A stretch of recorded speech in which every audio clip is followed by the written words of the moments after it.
And he doesn't need to indulge in this. I would advise Dr. Yasir Qadhi to stop indulging in this, because this is not his field. He's not an authority to say. I mean, when he wrote his book Introduction to the Quranic Sciences, he was a graduate student from Medina University. Okay, he was in his early 20s. He was a student. Okay, I don't know what his exact qualification in the Quran is. What he needs to do, he needs to delegate the task to the Ahlul Quran, to the Qur'an, to the masters of the Quran, people who have done PhDs in the Qira'at, and they have mastered the transmission of the Quran. He needs to delegate to them. He just threw Qadhi under the bus, threw him under the bus. And he didn't get upset with Hijab. He got upset with Qadhi. Why did Qadhi mention these things? Why did Qadhi just not simply hold out the Birmingham folios? If you ask me this question today, what would you write on a blank notebook if we were asked to write the Quran on that blank notebook? I would write exactly this. This was what and why I would write that? Because this is exactly what's here. From page 1 to the page last. If you go to islamicawareness.org, there is a list of Qur'ans from the 1st century. We have the entirety of the Qur'an, from the 1st century. The entire Qur'an, we have it from the 1st century. Okay, in different libraries.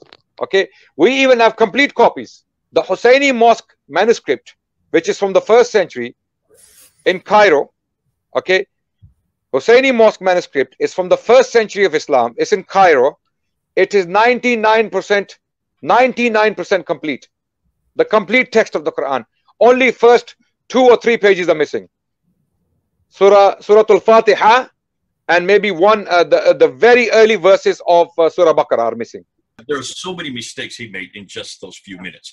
He mentioned that the Birmingham folios proved. He said, why didn't he just show this? Because there's no Qira'at. See, Qira'at are only the dots added and the vowelization. That's done in the 8th and 9th century. So the Qira'at is not the most damaging material. This is not even that damaging. When Qadhi said this is the most difficult question they've had, no, it's not, Qadhi. Wait till you see what we're going to throw at you.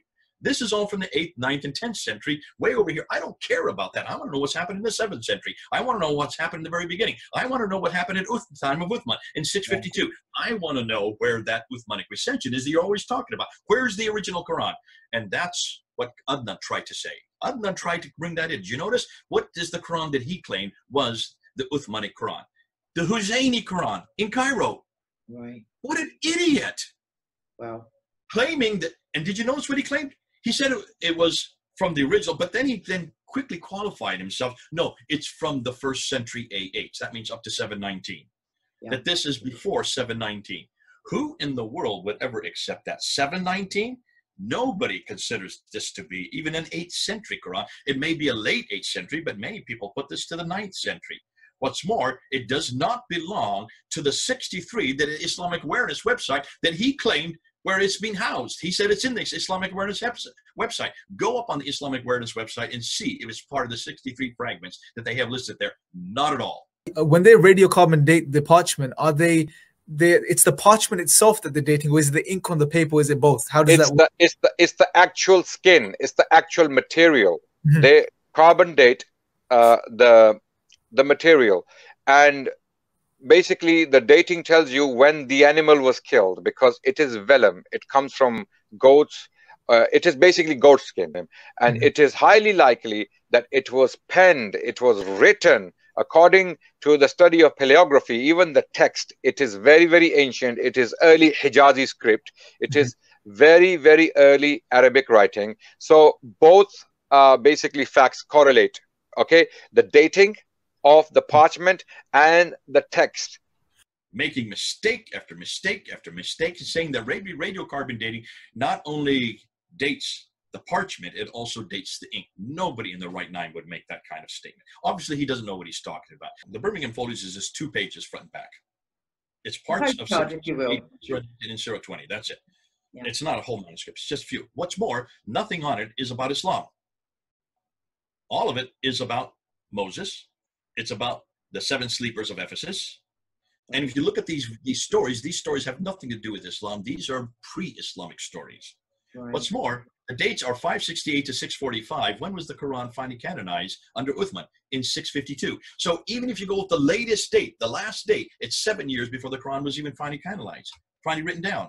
Yeah. So how could it be the original Quran? Secondly, on top of that, carbon dating is so inexact. The fact that they have to put from 568 to 645, that's almost 100 years wingspan, proves that this is a very inexact science. Thirdly, what you notice, and this is what you brought up, when you talk about radiocarbon dating, you can only look at when the animal died. So the parchment may have been created at that time. Let's say 645. They're going to go with the latest date, obviously. Let's just say it was created 645. When was it written on? That could be decades later. That could be many years later. What's interesting is you cannot date the ink because the ink is amalgamation of many different pigments that come from many parts of the world, that come from many years. Only date one. Nobody ever dates the ink. You can only date the parchment. Now, so Andan made enormous mistakes, but it's what he has done us a favor, and this is what I want to talk about. In this whole thing, everything has been Qira'at, which is way back in the 8th and 9th century. I don't want to talk about the Qira'at. I would rather they talk about the manuscripts.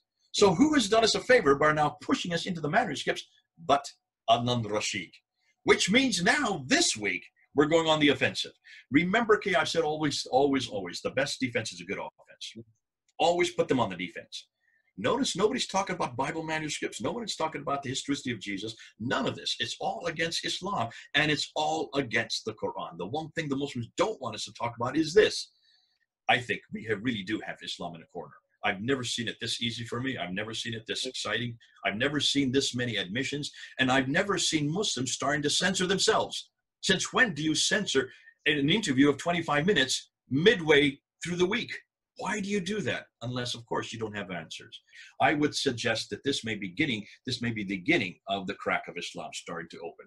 And I don't think we're just going to have a few. I think we're going to have thousands, maybe even millions who will finally live Islam over this one question. Let's see. You will never succeed because the pens have been lifted, papers are dry. We have the physical copies from the 1st century, from the life of the Prophet ﷺ. They are exactly the same as this, what we read in our homes. Husaini Mosque manuscript is from the 1st century of Islam. It's in Cairo. It is 99% complete. What is the Quran that he claimed was the Uthmanic Quran? The Husaini Quran in Cairo. Right. What an idiot!